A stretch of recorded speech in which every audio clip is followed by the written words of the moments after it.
So it's the end of 2023, folks, and it's time to make 10 people predictions for 2024. Everyone, it's Anthony Onesto, and this is my Burn the Box Drop yearly predictions episode and our last episode of Burn the Box in 2023. We're talking about 10 people predictions for 2024. So here's the 10 predictions, and I'm going to dive into each one of them. Number one, more with less. The year of efficiency will continue in 2024. Number two, autonomous agents everywhere all at once. A nod to the really fun movie. Number three, more AI, less AI. Number four, data, data, data. Number five, where the times they are a-changing. Again. Number six, people metrics. SEC will let them be. Number seven, HR gets bored. Number eight, remotely experienced. Number nine, wink, wink, nudge, nudge. And number 10, now hiring. So let's go into each one. So number one, more with less. The year of efficiency will continue in 2024. We saw companies like Meta get rewarded for being more efficient. Now, what does that mean? You cut costs. This is a new world, folks. It's no longer grow by any means necessary. You now have to manage both your growth and your costs. And that's what Meta did. And you could see they're up. Their stock has been up all year. This was a whiplash. This was investors saying grow by any means necessary. Now saying you must grow and be profitable, but it's okay. It's back to business basics. And so what can we expect in 2024? The same thing. We're going to see more efficiencies. We're going to see, hopefully, interest rates continue to decline or start to decline, some quantitative easing, and that could follow a pendulum switch or swing back to blitzscaling? Probably not. I think growth and profitability are here to stay. It's where we are today until, again, our short-term memory loss kicks in and we're blitzscaling again. Hey, Meta. Number two, autonomous agents everywhere all at once. It's a nod to that really fun movie. I thought it was fantastic. If you haven't seen it, highly recommend over the break. Imagine you wake up tomorrow and there's 30 LinkedIn messages. The messages say, hey, we want to talk to you about an opportunity at our company. We believe your experiences could be a wonderful addition to our growing company. By the way, check out our latest thinking. And if you're interested, let's set up time with our VP of recruiting. Now, imagine those 30 messages were sent to you by an AI autonomous agent. 2024, it's coming. The note, the conversation, the connection, all completed by autonomous agents without any human involvement. Yes, autonomous agents everywhere all at once. So that's the prediction, is that AI is going to move from LLMs, which are really, really cool, but pretty simple in terms of just the way you think about it. They're absorbing content and then spitting back that content based on a chat conversation. What I'm really excited about, and I've talked about before, is this idea of autonomous agents, where organizations, if you see above year of efficiency, need to do more with less. You're going to start seeing a lot of the tasks that people are doing that are monotonous, that can be automated, start to be automated. So it's automated. So it's not just about recruiting. It's about everything that is done manually that can be automated. So absolutely, in 2024, we're going to see autonomous agents everywhere all at once. Number three, more of less HR. Watershed moment in HR, which has been around for decades, by the way, was ChatGPT. It came from the curtains into front and center as a consumer application. It's the fastest growing consumer application. And so we are still going to see more and more AI. But what you're going to see specifically in HR is a concentration of AI. We're just getting started with LLMs, but I think it's going to be all about the focus of AI. Now, in 2023, everyone was talking about AI. In fact, in Q1 2023, we saw the highest number of S&P 500 companies citing AI on earnings call in over 10 years. So as the more the more AI infiltrate, that's HI, it's the AI and HR combined. AI infiltrates our lives. We're going to see more of a focus. And with the LLMs, I think that's going to become standard. We're going to start really looking at how can we take AI to the next step? What's our differentiation? So a focus on proprietary data and use cases is going to be essential and something that we're going to see. So we're going to see more powerful applications, AI applications in 2024, but much less of them. And that is in spite of the GPT store coming out in 2024. Number four, data, data, data. Well, there was a movie Cary Grant was in, Only Angels Have Wings, where he's been misquoted saying, Judy, Judy, Judy. Well, the actual line is, hello, Judy, come on, Judy, Judy now. now Judy. So Grant never said the words Judy, Judy, Judy. So there you go, some information. But anyway, like years prior, it's all going to be about data, data, data, especially in HR and AI. Professor Galloway talks about data being the new oil. He's absolutely right, especially when it comes to people data. The amount of data we are collecting these days, these digital breadcrumbs, we leave anytime we send a Slack message. That's metadata of a connection from me to you.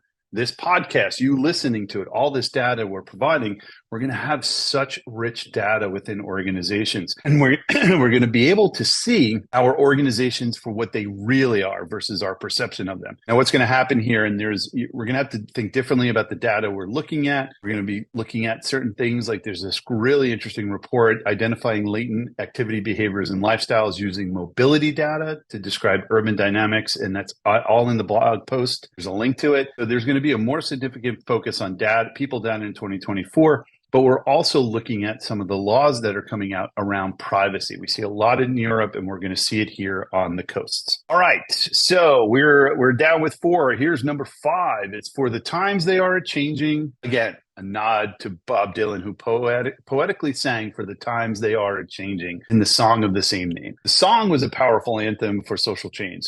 In 1964, it warns against clinging to the past, urging people to accept and embrace inevitable changes sweeping through society at the time. Well, let's think back. 2020 with COVID, remote, grow by any means necessary, period of 2024, the roller coaster ride of 2022, the economic headwinds in tech and the correction of previous years in 2023. The times, they are constantly changing. To change up Bob Dylan's lyrics. So the one constant in business is change. And what happens is change happens in months versus years or decades. And now with AI, we're going to see more and more change coming through. So in 2024, we're going to see the continued acceleration of change within organizations. The organizations that once planned 3 to 5 years ahead will plan 3 to 5 months ahead instead and have, in fact, multiple scenarios for each plan. Organizations really need to be agile. Employees need to be resilient. Change is happening, and it's happening quickly. In fact, McKinsey & Co. did a study that found that organizations with high levels of operational agility were 20% more likely to outperform their peers during economic downturns. So the times they are changing again. Here's my next prediction. Human capital metrics, I've been talking a lot about this. The SEC will let them be. I think we're going to start seeing more and more requirements in SEC reporting for human capital metrics. Eminem raps in his song Without Me. It was more about the FCC, not the SEC, but the rhyme works. So SEC will let them be. I am predicting that will be continued efforts to have mandatory human capital metrics reported in SEC filings. Right now, it's only headcount, and even that is questionable. So we're going to see more human capital metrics being pushed and required by the SEC for public companies. That's going to filter into private companies. And there's a lot of people working on this. So academics, practitioners, we're really seeing a drive on what I think is equivalent to the gap policies of many years ago. We're starting to see that particularly in human capital. And, HR leaders talk a lot about burnout these days or wanting a seat at the table. That will automatically happen once we start reporting these statistics. Once we start reporting these analytics, investors will see the correlation of people programs to business results and say, what are you doing for your people? Who is leading your people or HR function? What are they doing and how much ROI can we get out of this? And that is what's going to happen. More of these things will push this profession into the spotlight and having that seat at the table. Be ready, folks. It's coming. With that, my next prediction is HR gets bored. And I spell bored BOARD.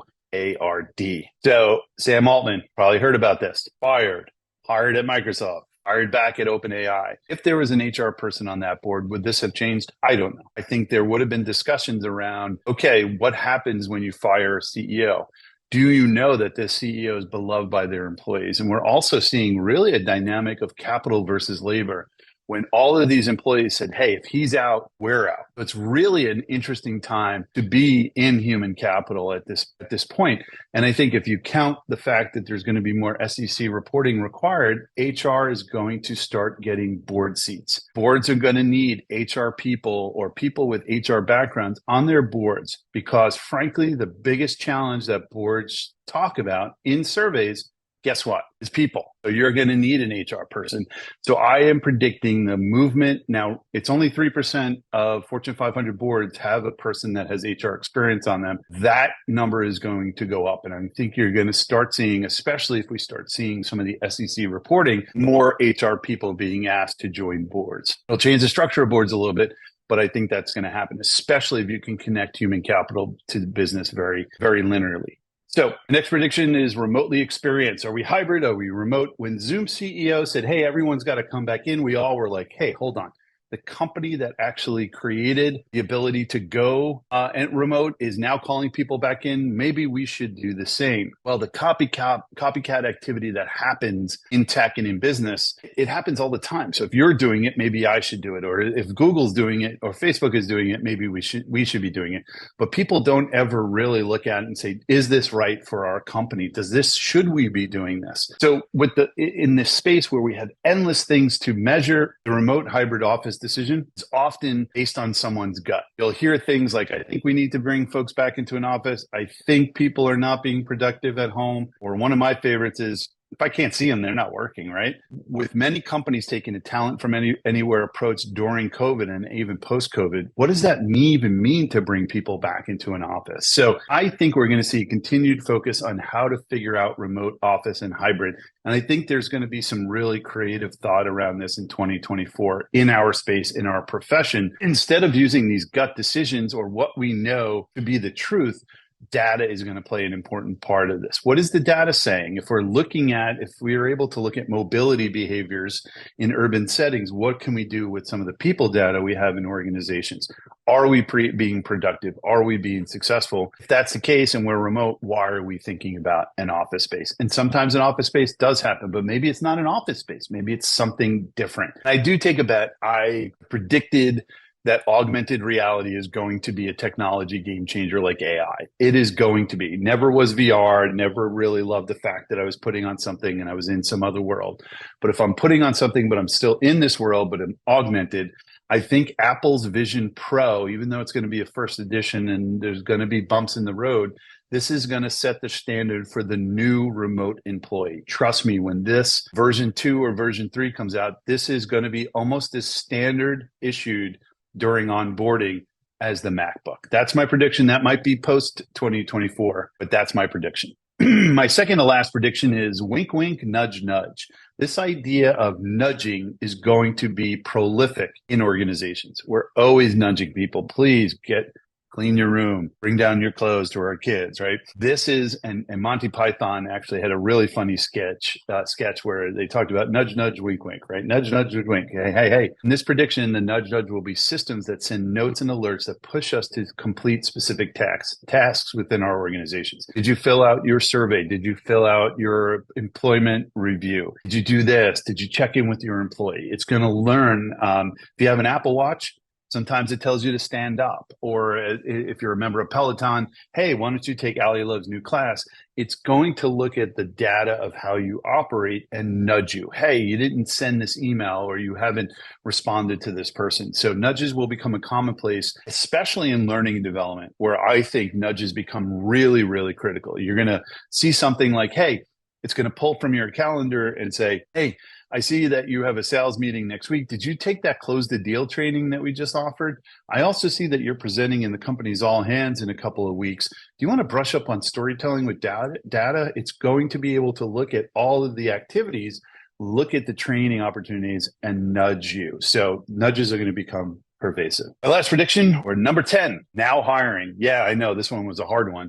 But frankly, this year has been odd. Hiring, not hiring, freezing, layoffs. I think despite a slight uptick in unemployment in 2023 from 3.61 to 3.83, we are going to see historical 10-year low. We are seeing historical 10-year lows in unemployment in the United States. You can also see, I'm a fan of Peter Zion. The end of the world is just the beginning, is his look at the world and the demographic changes that are happening. Gen Z actually represents a lower total population than millennials. So you have a lower population of employees coming in. Gen X is low. Millennials is the largest one. Boomers are retiring.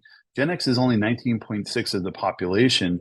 So if you look at demographic challenges, we're going to be hiring. We're going to be in a labor shortage. And I think we're going to continue to see record unemployment. Now, it doesn't take into account any automation or AI. I think we're still nascent there. I don't think it's taking away jobs, it's taking away tasks. But demographics will play an essential part in future economic challenges across the globe. And by the way, when I talk about demographics, these are people both producing robots potentially. You saw Amazon announce some robots recently. That could be production, but people have to consume those goods. As far as I know, robots are not consuming any goods.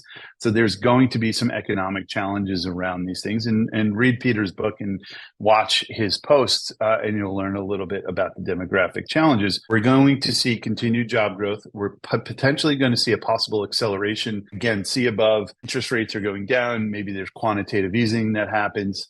People might be in a better position to start investing back into companies and building their labor forces. And I expect to see the vacant number of leadership level roles increase in the future. So it's going to be very specific. Manufacturing jobs, if you look at the CHIPS Act and the demographic challenges happening already in China, some of the challenges in India, we're seeing a lot of manufacturing coming back to the US. You're going to see jobs in manufacturing continue to increase. So as a soft economic landing, manufacturing shifts and demographics will have most companies hanging up a sign that reads now hiring in 2024. Those are my 10 people predictions for 2024. What do you think? What do you think I got wrong? What do you think I got right? Let me know. Let us know in the comments.